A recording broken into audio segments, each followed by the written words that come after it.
வணக்கம் மக்களே. நான் இப்போ சொல்ல போகிறது வயதானவர்களுடைய கசப்பான உண்மைகள். வயதான பிறகு எல்லோருமே நம்மளை சுற்றி இருப்பாங்க.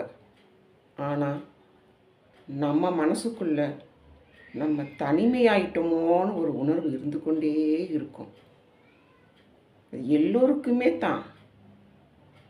நம்ம வயசு காலத்தில் நம்ம குடும்பம், நம்ம உறவுகள், நம்ம வேலை, நம்ம பிள்ளைகள், நம்ம கணவன் அப்படின்னுட்டு நம்மளை சுற்றி ஒரு வளையம் இருந்து கொண்டே இருக்கும்.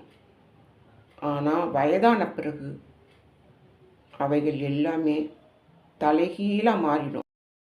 நம்ம இளமை காலத்தில் நம்மளை சுற்றி இருந்த அனைவருமே நமக்கு வயசானதுக்கு பிறகு அவங்கெல்லாம் அவங்க வாழ்க்கைக்கு ஓட ஆரம்பிச்சிருவாங்க. அப்போ நம்ம தனிமைப்பட்டதாக மனசு ஒரு மாதிரியாக இருக்கும்.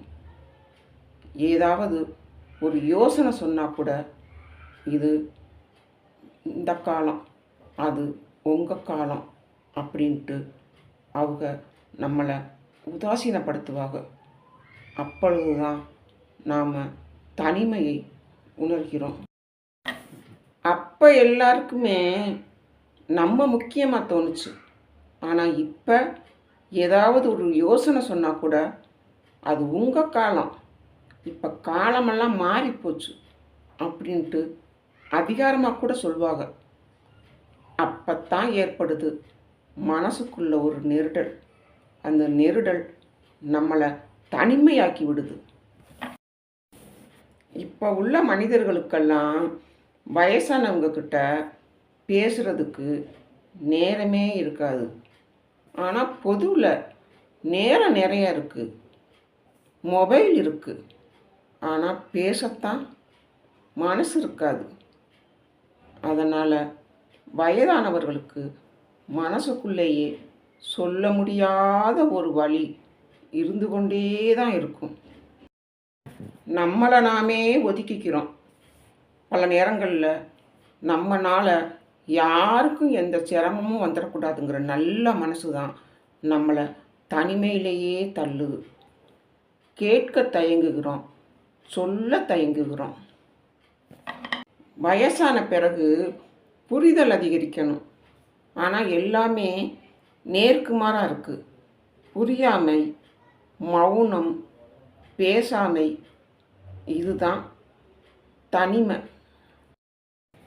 வயதான தனிமை பலகீனம் இல்லை, அது நம்ம வாழ்க்கையில் நேர்மையாக வாழ்ந்ததற்கான ஒரு விலை. தனிமை வந்தால் கம்முன்னு யார்கிட்டையும் பேசாமல் இருக்காதீங்க. யார்கிட்டையாவது மனவிட்டு ஏதாவது சொல்லுங்க, பேசுங்க.